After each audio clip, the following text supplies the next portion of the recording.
আপনি কখনো জীবনে সূর্যোদয় দেখেছেন? কত প্রশান্তিদায়ক, কত শক্তিদায়ক হয়। মনের মধ্যে যেন একটা নতুন প্রেরণা দান করে, একটা নতুন উৎসাহ। কিন্তু যদি আপনি উঠতে দেরি করেন, তাহলে আপনি এই সূর্যোদয় দেখতেই পাবেন না। ঠিক এরকমই হয় আমাদের জীবনেও। সুযোগ সূর্যোদয়ের মতো। যদি আপনি আপনার জীবনে দরকারের চেয়ে বেশি অপেক্ষা করেন এই সুযোগের সদ্ব্যবহার করতে, তাহলে এই সুযোগ আপনার অপেক্ষা কখনোই করবে না, তা চলে যাবে। সেই জন্য এদের সামলে রাখুন। সঠিক সময় আসলে এই সুযোগের সদ্ব্যবহার করুন, নিজের কর্মকে সম্পূর্ণরূপে সার্থক করুন। এটাকে এক মুহূর্তের মতো দেখুন। যদি এরকম করেন, তাহলে জীবনও সূর্যোদয়ের মতোই হবে। এতে সন্তুষ্টি থাকবে, গৌরবও থাকবে, আর থাকবে শান্তি। রাধা রাধা। আমরা জীবনে এমন অনেক মানুষকে চিনি যারা অত্যন্ত শক্তিশালী, নিজের পরীক্ষা দিতে কখনো পিছপা হন না, খুব কঠোর হন, আত্মপ্রত্যয়ী হন, কিন্তু তাও তারা সাফল্য পান না। কেন? কি কারণ হতে পারে এর? লৌহ মানবের মতো ব্যক্তিত্বের অধিকারী হওয়া সত্ত্বেও তারা সফলতা কেন লাভ করেন না? এবার এটার উত্তর তাদের ব্যক্তিত্বের মধ্যেই লুকিয়ে রয়েছে। লৌহ মানব, লোহা। আপনি কখনো লোহাকে দেখে থাকবেন, অত্যন্ত শক্তিশালী, অত্যন্ত কঠিন, কিন্তু শুধু তখনই যখন সেটা শান্ত থাকে, শীতল থাকে। তাকে উত্তপ্ত করুন, তা আর কঠিন থাকবে না। তার উপরে এক আঘাত করুন আর তার আকৃতি বদলে যাবে। বুঝলেন? যদি আপনিও জীবনে নিজের শক্তি দিয়ে, নিজের নিরন্তর প্রচেষ্টা দিয়ে বড় কিছু করতে চান, তাহলে সর্বপ্রথম একে শান্ত করে রাখুন, একে শীতল করে রাখুন। জীবনে যা পেয়েছেন তাতেই সন্তুষ্টি পেতে শিখুন। এই ক্রোধের তাপে নিজেকে বদলাবেন না। চিনতে শিখুন সেই চিন্তাগুলো যা ক্রোধ বাড়িয়ে দেয়, আর সেগুলোকে শেষ করে দিন, নয়তো সেই রাগ আপনার পতন অবশ্যই ঘটাবে। রাধা রাধা। আমরা অনেকবার লোকের থেকে এই কথা শুনেছি, জীবনে যখনই ধন অর্জন করবে বাঁচিয়ে রাখবে। কি হয়, কঠিন পরিস্থিতিতে আপনার খারাপ সময় তা আপনার কাজে আসে। কিন্তু এই কথা কি 100% সত্যি? ভাবুন, এই সমস্ত ধন যে আপনি অর্জন করেছেন, তা কি আপনাকে সুস্বাস্থ্য দিতে পারবে? এই সমস্ত ধন কি আপনাকে সুখ এনে দিতে পারবে? পারবে না, তাই না? চলুন আমি আপনাকে একটা কথা বলি। পরমেশ্বর, ঈশ্বর, যদি এই ঈশ্বরের ওপর আপনি বিশ্বাস রাখেন, সর্বদাই ভালো কাজ করেন, সবার মধ্যে প্রেম ছড়িয়ে দেন, আর সবার জন্য শুধু ও শুধুমাত্র শুভকামনা করেন, তাহলে আপনার সাথে কখনো কোনো খারাপ হতে পারে না। তাই সময় বদলান, সময় বদলানোর উপকরণ নয়। আর ভালোবেসে বলুন রাধা রাধা। অনেকবার আমাদের দৃষ্টিভঙ্গি এমন হয়ে থাকে যে আমাদের আসল সত্যের থেকে অনেকটা দূরে নিয়ে যায়। আমরা যেরকম দেখি সেরকম সবসময় হয় না। এবারে দেখুন না, আমরা মানুষেরা, আমাদের ভালো লাগে, আমরা কোথাও গেলাম, আমাদের স্বাগত জানানো হলো, আমাদের প্রশংসা করা হলো, কেউ আমাদের দিকে হাসি মুখে তাকালো, আমাদের ভালোবাসলো, আমাদের ভালো লাগে। কিন্তু যদি কেউ ক্রুদ্ধ হয়, কটাক্ষ করে, ব্যঙ্গ করে, তাহলে আমরা তক্ষুনি তাকে নিজের শত্রু ভেবে ফেলি, তার উপরে ক্রুদ্ধ হয়ে যাই। একটা কথা মনে রাখবেন, এই হাসি সবার জন্যই হয়। আপনি তাদেরকেও হাসি উপহার দিতে পারেন যাদের আপনি চেনেন, তাদেরও দিতে পারেন যাদের আপনি চেনেন না। ছোটদের দিতে পারেন, বড়দের দিতে পারেন, সবার জন্যই হলো এই হাসি। কিন্তু ক্রোধ, ক্রোধ তাদের ওপরেই আসে যাদের আমরা জীবনে কখনো হারাতে চাই না, যাদেরকে আমরা অসম্ভব ভালোবাসি, যাদের জন্য আমরা আশা করি যে তাদের জীবনের পরবর্তী সময় সব সময় সুখময় হোক, উজ্জ্বল হোক। সেই জন্য আপনার জীবনের সমস্ত সেই ব্যক্তি যারা আপনার উপরে ক্রুদ্ধ হন, কটাক্ষ করেন, জরুরি নয় তিনি আপনার শত্রুই হবেন। হতে পারে সে হলো আপনার শুভাকাঙ্ক্ষী, যিনি আপনার শুধুমাত্র ভালোই চান, যিনি আপনার জন্য একটা সুন্দর ভবিষ্যৎ চান। সেই জন্য সব সময় মন দিয়ে অন্যের কথা বোঝার প্রয়াস করুন। আপনি জানতে পারবেন তাদের কর্মের ধর্ম কি হতে পারে, আপনি জানতে পারবেন তাদের ক্রোধের মর্ম কি হতে পারে। রাধা রাধা। জীবনের এই পথে এগোতে এগোতে আমরা কোথাও থেমে যাই, আমরা জানি না কেন। আমরা চেষ্টা করি যেন আমরা সামনে এগোতে পারি, কিন্তু এরকম হয় না। কি কারণ হতে পারে এর? আসুন আমি আপনাকে বোঝাই। মনে করুন আপনি কোনো রাস্তায় হাঁটছেন, আপনার পা মুচকে গেল, আপনি পায়ে আঘাত পেলেন। এখন এই আঘাত যদি আপনাকে পথ চলতে বাধা দেয়, তখন আপনি থেমে যান। যদি আপনার ভাবনা চিন্তা ক্ষুদ্র হয়, তাহলে আপনি জীবনে কখনোই এগোতে পারবেন না। ভেঙে যাওয়া কলম দিয়ে আপনি কখনো চিঠি লিখতে পারবেন না। ঠিক সেইভাবেই যদি আপনার মনে অন্যের জন্য হিংসা থাকে, তাহলে আপনি আপনার নিজের ভাগ্য লিখতেই পারবেন না। কাজের প্রতি আলস্য আপনাকে কখনো ধনী হতে দেবেই না, আর ধনের প্রতি লোভ তা আপনাকে কখনো মহান হতে দেবে না। ছোট একটা কথা, কিন্তু এ হলো অত্যন্ত গুরুত্বপূর্ণ। ভাবনা চিন্তা অবশ্যই করুন, আর বোঝার চেষ্টা করুন সেটা যা আপনি বুঝতে চান। হতে পারে আপনি এমন কোনো পথ খুঁজে পেলেন যার ফলে আপনি কোনো খারাপ পথে যেতে যেতে থেমে গেলেন, বা আপনি এমন কোনো অর্থ খুঁজে পেলেন যা আপনাকে মহান হবার পথে অগ্রসর করে দিল। রাধা রাধা। অহংকার এ হলো ছোট একটা শব্দ, কিন্তু এর প্রভাব অত্যন্ত বৃহৎ হয়ে থাকে। আর সব থেকে বড় সমস্যা হলো মানুষ আজ অবধি বুঝতেই পারেনি যে এই অহংকারের বাস্তব রূপ কিরকম। কেউ একে গর্বের নাম দেন, কেউ একে আত্মসম্মানের নাম দিয়ে থাকেন, এবং কোথাও একটা এমন সময় চলে আসে যখন সময় এই অহংকারকে ভেঙে খান খান করে দেয়। আর তখন না গর্ব আপনাকে বাঁচাতে পারে, না আপনার আত্মসম্মান। এখন যদি আপনাকে উদাহরণ দিই, তাহলে যেখানে আপনি বসে আছেন সেই ঘরেই ওপরে তাকান, সেই ছাদের দিকে।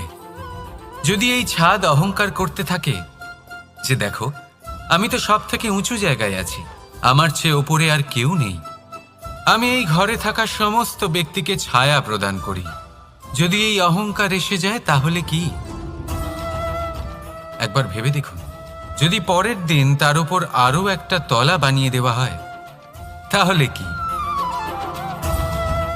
এই ছাদ যার নিজের উঁচু হবার অহংকার ছিল, যে সব থেকে ওপরে ছিল, সে এবার পায়ের তলায় চলে এসছে। এটাই হয়ে থাকে। মনে কখনোই অহংকার পোষণ করবেন না।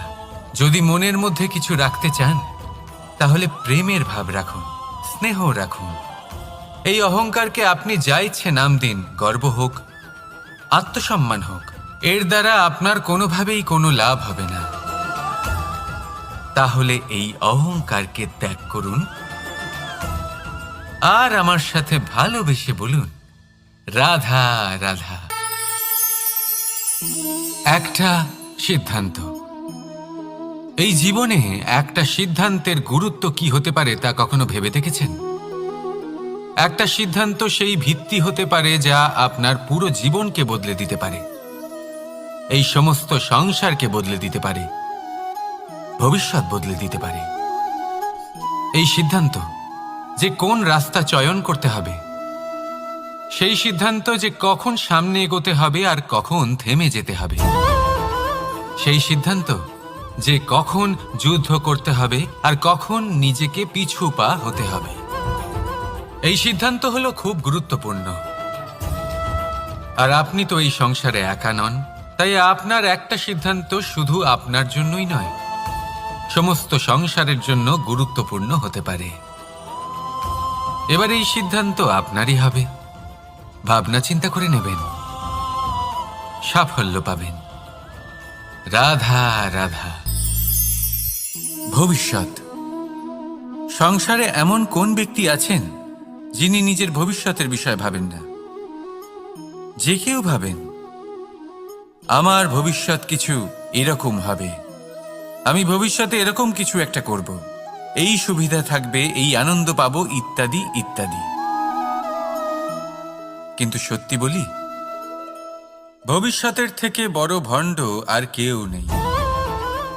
ভবিষ্যৎ আপনাকে ছেড়ে চলে যাবে, আপনি জানতেও পারবেন না। ভবিষ্যৎ আপনার থেকে আপনার বর্তমান কেড়ে নেবে। অনেক সময় আমরা ভবিষ্যতের বিষয় ভাবতে থাকি, দুশ্চিন্তা করতে থাকি। ভবিষ্যৎ দিয়ে নিজেকে এতটাই ঘিরে ফেলি যে বর্তমান কি তা ভুলেই যাই, তার বোধই আমাদের থাকে না। ভাবুন, ভবিষ্যৎ কি? ভবিষ্যৎ হলো সেটাই যা এখনো পর্যন্ত ঘটেনি। বর্তমান হলো সেটা যা এখন ঘটছে। তাহলে যা এখনো ঘটেইনি তার বিষয়ে দুশ্চিন্তা করে নিজেকে ব্যতিব্যস্ত কেন করছেন? এই বর্তমান, এটাই হলো গুরুত্বপূর্ণ। এর উপরে সমস্ত ভাবনা কেন্দ্রীভূত করুন। মনে লক্ষ্য অবশ্যই রাখুন, কিন্তু পুরো মনোযোগ শুধু বর্তমানে থাকবে। এই বর্তমানকে যদি সামলে নিতে পারেন, তাহলে আপনার ভবিষ্যৎ এমনি উজ্জ্বল হয়ে উঠবে। তাহলে আসুন আমার সাথে ভালোবেসে বলুন, রাধা রাধা। সময়। কথায় আছে, আমাদের জীবনের প্রত্যেক মুহূর্ত স্বর্ণর মতো হয়।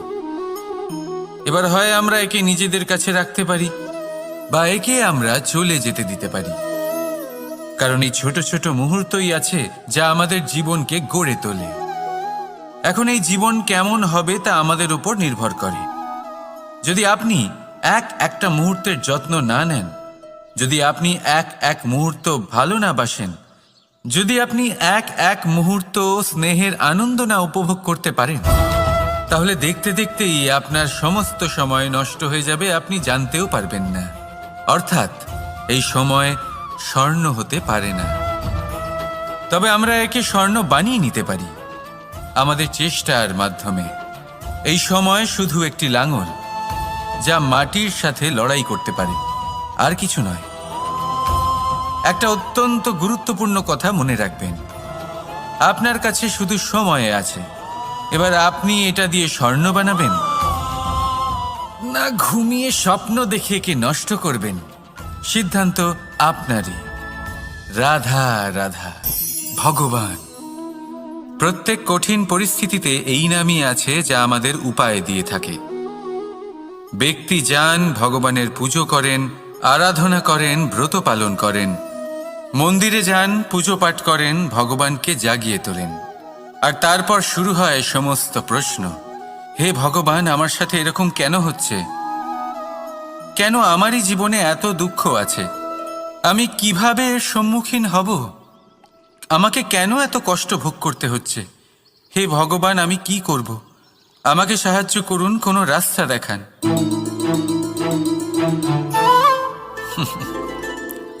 চলুন আমি আপনাকে একটা প্রশ্ন করি। মন্দিরে যাওয়ার চেষ্টা করার আগে আপনি কি জীবনে ততটা চেষ্টা করেছেন যতটা সেই সমস্যাকে দূর করার জন্য দরকার ছিল? দ্বিতীয় প্রশ্ন, ভগবানকে জাগানোর পূর্বে আপনি কি নিজেকে জাগিয়ে তুলেছেন? আপনি কি আলস্য ত্যাগ করেছেন? তৃতীয় প্রশ্ন, ভগবানকে জিজ্ঞাসা করার আগে আপনি কি নিজেকে জিজ্ঞাসা করেছেন যে আমি কেন এত অসফল হচ্ছি? যদি না করে থাকেন তাহলে সবার আগে এটা করুন। আপনি সমস্ত প্রশ্নের উত্তর পাবেন, সমস্ত বিপদের পরিত্রাণ পাবেন। অন্য কোথাও নয়, নিজের ভেতরে তাকিয়ে দেখুন। চেষ্টা করুন নিজেকে জাগিয়ে তোলার। আপনি সফল অবশ্যই হবেন, কারণ এই পরমাত্মা, ওই পরমেশ্বর, ওই পরব্রহ্ম আপনার মধ্যেই তো আছে। রাধা রাধা। নাম। জন্মগ্রহণের পর মানুষের জন্য এই নাম অত্যন্ত গুরুত্বপূর্ণ হয়। মাতা, পিতা, পুরোহিত সকলেই সেই অক্ষর খুঁজতে শুরু করেন যা দিয়ে আপনার নাম শুরু হবে। কিন্তু নাম আর রাশি এক হয়ে গেলেই কি সব কিছু ঠিক হয়ে যায়? কখনোই নয়, কারণ আপনার কর্মই হলো সব থেকে গুরুত্বপূর্ণ, আর কিছুই নয়।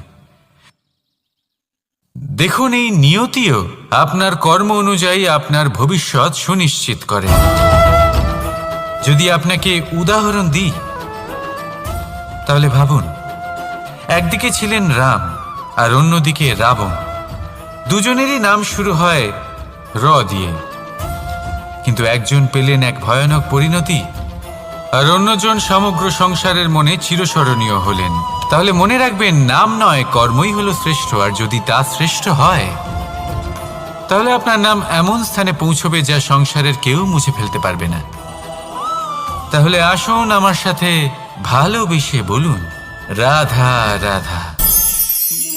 অনেক সময় যখন আমরা কর্ম করি, সাফল্য লাভ করি, কঠিন পরীক্ষায় উত্তীর্ণ হই, বড় কাজ করি, আমাদের মনে হয় এই সংসার আমাদের একটু প্রশংসা করুক, ভালো লাগে। অনেকবার মনে হয় এটা হলো আমাদের কর্মের ফলই বটে, আমরা আনন্দ পাই। কিন্তু যখন আমরা এই প্রশংসা পাই না, তখন কি হয়? আমরা দুঃখী হয়ে যাই, ভেঙে পড়ি। মনে হয় যেন আমার জন্য কেউ চিন্তাই করে না। এমন মনে হয় যেন আমাদের আনন্দে অন্য কেউ আনন্দই পায় না। অনেক রকম ভাবনা আসে। কিন্তু আমি আপনাকে একটা প্রশ্ন করতে চাই, আপনি যে কাজই করেন না কেন, যে কর্মই করেন না কেন, তা কি শুধুমাত্র প্রশংসার জন্য করেন? যদি এরকম হয়ে থাকে তাহলে সেই ভাবনা এক্ষুনি ত্যাগ করুন, কারণ এই প্রকৃতি আমাদের অন্য শিক্ষা দেয়।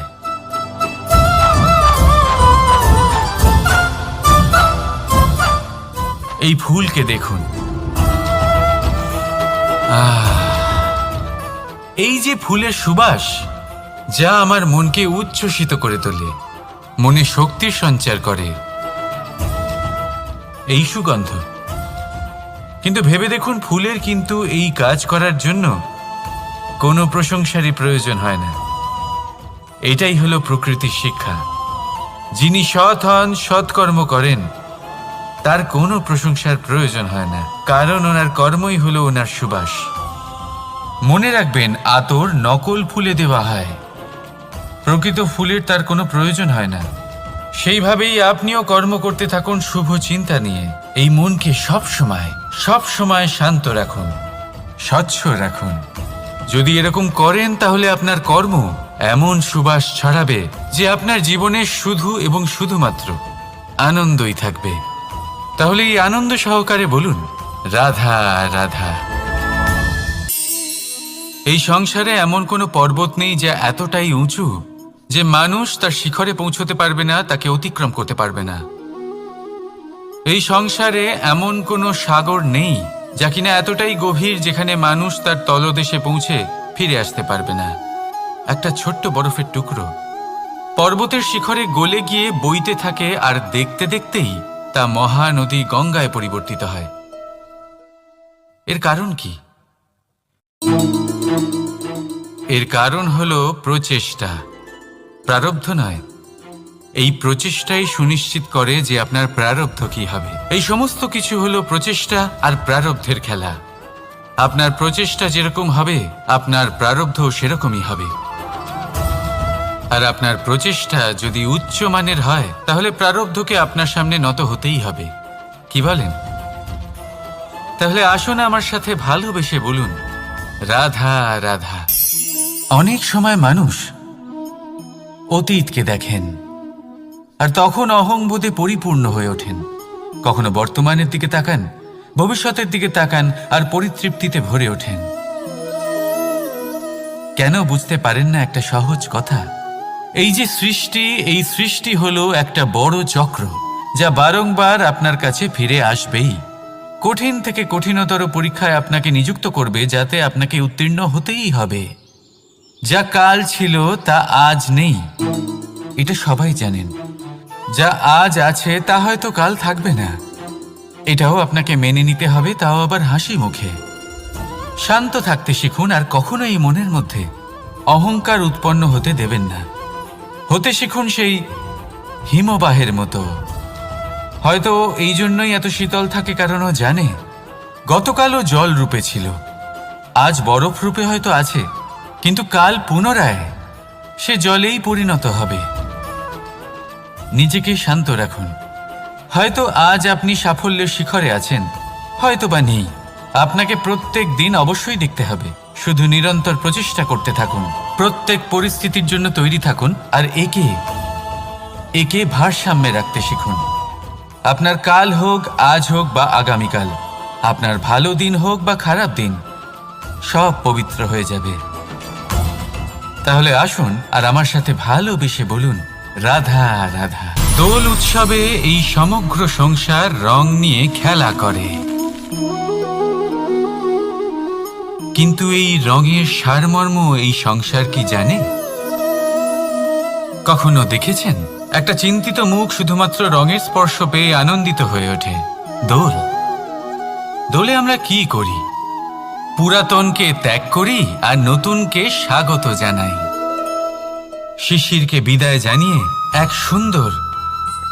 এক নতুন ঋতুকে আগমন জানাই। দুশ্চিন্তা দূর করে আসার নতুন রঙে রঙিন হয়ে ওঠা, নিজেকে আনন্দিত করা, এটাই তো হলো দোল। এবার দোলের একটা ব্যাপার আছে, দুটো রঙে একসাথে রঙিন হওয়া যায় না। একটা রং উঠলে তবেই আরেকটা রং লাগা সম্ভব। আরও একটা প্রশ্নও রয়েছে, কোন রংকে তুলে দিয়ে কোন রং মাখানো যেতে পারে? যদি আপনাকে উদাহরণ দিই, লোভের এই রং, তা যতক্ষণ লেগে থাকবে আনন্দের রং লাগতে পারবে না। যা হয়েছিল দ্বারকাবাসী এবং সামন্তক মণির মধ্যে। ভ্রান্তির রং যতক্ষণ লেগে থাকবে সত্যের রং লাগতে পারবে না, যা হয়েছে রুক্মিণীর সাথে। আর হিংসার এই রং যতক্ষণ লেগে থাকবে প্রেমের রং ততক্ষণ লাগতেই পারবে না, যা হয় আপনার আমার সবার সাথে। তাহলে আসুন একসাথে মিলে দোল পালন করি এবং সবকিছুর উপরে বিজয় লাভ করি। অন্ধকারের স্থানে আলোর, ভ্রান্তির স্থানে সত্যের, হিংসার স্থানে প্রেমের, আর লোভের স্থানে আনন্দের এই সুন্দর রং মাখাই। শত্রুতা, ঘৃণা, হিংসা এই সব কিছু ত্যাগ করি আর সকলের সখা হয়ে উঠি। আর ভালোবেসে বলি, শুভ দোল। হ্যাঁ, ওটা তো আমরা অবশ্যই বলবো, রাধা রাধা। সংসারে অনেক সময় এরকম হয় যে আমরা খুব সমস্যায় থাকি, খুব বিপদের মধ্যে থাকি, আর সেই সমস্ত মানুষ যারা আমাদের কাছের মানুষ, আমাদের আপনজন, তারা আমাদের ত্যাগ করে চলে যান। আমরা এই সময় দুঃখ পাই, নিরাশ হয়ে পড়ি এবং একা একাই সেই সমস্যাকেও কাটিয়ে উঠি। এবার পরিস্থিতি যেমন খুশি হোক না কেন, সেই সব মানুষ যারা এমন সময় আপনাকে ত্যাগ করেছেন, তাদের প্রতি ক্রুদ্ধ হওয়া, অভিমান করা, এটা অনুচিত। আমি বলবো তাদের প্রতি কৃতজ্ঞ থাকুন। আমি বলবো তাদের ধন্যবাদ জানান যে তারা এমন সময় আপনার সঙ্গ ত্যাগ করেছেন যখন আপনার তাদের সব থেকে বেশি প্রয়োজন ছিল। কারণ দেখুন, হয় তাদের বিশ্বাস ছিল যে আপনি নিজেই এই বিপদ থেকে বেরিয়ে আসতে পারবেন, বা তাদের ত্যাগ করার জন্য আপনি নিজের উৎসাহ বাড়িয়ে তুললেন, আপনি নিজের শক্তি বাড়ালেন এবং নিজে সেই সমস্যা থেকে বেরিয়ে আসলেন। নিজের খারাপ সময়কে আপনি নিজেই ভালো সময় করে তুললেন। শেষ পর্যন্ত আপনি আরও শক্তিশালী হয়ে উঠলেন, আরও শ্রেষ্ঠ হয়ে উঠলেন। আর এটাই তো আপনার বিজয়, যার কারণ হলো তাদের আপনাকে ত্যাগ করা। তাহলে তাদের ধন্যবাদ জানান আর আমার সাথে ভালোবেসে বলুন, রাধা রাধা। ধন ধন হলো কারোর জন্য মোহ, আবার কারোর জন্য মায়া, কারোর জন্য হয়তো ভাগ্য, আবার কারোর জন্য কর্মের পারিশ্রমিক। দেখতে গেলে এই ধন হয়তো সবার জন্যই অত্যন্ত প্রয়োজনীয় হয়ে থাকে। সেই জন্যই তো মানুষ নিজের সমস্ত জীবন অতিবাহিত করেন এই ধন অর্জন করার জন্য। অনেক মানুষ এমনও হয় যাদের সমস্ত জীবন এই ধন অর্জন করতেই কেটে যায়। প্রত্যেক মানুষই চেষ্টা করেন যেন তিনি ধনী হন, যত সম্ভব বেশি ধন অর্জন করতে পারেন, সম্পন্ন থাকতে পারেন। আর তা হবে নাই বা কেন? কারণ এটাই হলো এমন এক বস্তু যা আদান প্রদান এমন নানান কাজে আসে। চেষ্টা তো সব মানুষই করেন, ধন অর্জন সব মানুষ করতে পারেন না। কারণ হলো এটাই যে মানুষ ভাবেন যে তার কাছে কিছু ধন এলে তারপর তিনি কিছু করে দেখাবেন। আর ধন ভাবে যদি এই মানুষ কিছু করে দেখান তাহলে আমি তার কাছে আসব। সেই জন্য কিছু করে দেখান, এমন শ্রেষ্ঠ কাজ করে দেখান যাতে ধন নিজেই আপনার কাছে ছুটে আসে। যদি আপনি ধন লাভের আশায় ছোটেন তাহলে আপনি নিজের সন্তোষ ভাব হারিয়ে ফেলবেন। কিন্তু এই সম্পত্তি যদি আপনার কাছে ছুটে আসে তাহলে আপনাকে মহান বলা হবে। সেই জন্য কাজ করুন, শ্রেষ্ঠ কাজ করে দেখান, দেখবেন এই ধন ফলস্বরূপ আপনার কাছে আসবেই আসবে।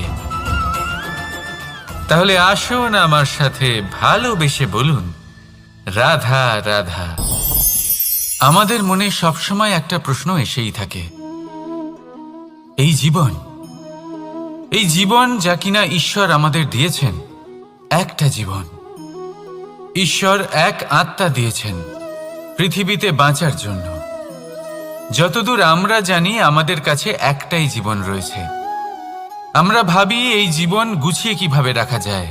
প্রত্যেক মানুষ ভাবেন যে আমি কি করি যাতে এই জীবনকে গুছিয়ে রাখা যায়, কিরকম কর্ম করব, কিরকম পুণ্য করব, কি ধরনের শাস্ত্র পড়ব যাতে আমি সেই জ্ঞান অর্জন করি যাতে জীবনটা সুন্দর করে তুলতে পারি। আমাদের সমগ্র জীবন কেটে যায় এই প্রশ্নের উত্তর খুঁজতে, সেই শাস্ত্র অধ্যয়ন করতে। এমন অনেক মানুষ তাও বুঝতে পারেন না। আসুন আজ আমি আপনাকে একটা সহজ কথা বলি, যার দ্বারা আপনি নিজের জীবন সুন্দর করবেন। জীবন, জিহ্বা, এদের দুজনেরই হলো একটাই রাশি। জিহ্বা অর্থাৎ আপনার কথা, এই কথাকে সংযত রাখুন, একে সুন্দর করে তুলুন, মধুর কথা বলুন। যতটা সম্ভব একে নিয়ন্ত্রণে রাখুন, আপনার জীবন সুন্দর হয়ে উঠবে। কারণ এই শব্দ হয় অত্যন্ত শক্তিশালী। এটা হলো এমন এক বন্ধন যা আপনার সামনের মানুষকে আপনার ব্যক্তিত্বের সাথে জুড়ে দিতে পারে। তাই এই শব্দ সংযত রাখুন, একে সুন্দর করে তুলুন। আপনার জীবন আপনা থেকেই সুন্দর হয়ে উঠবে। আর আসুন এই মধুর সুন্দর অনুভূতি দিয়ে বলুন, রাধা রাধা।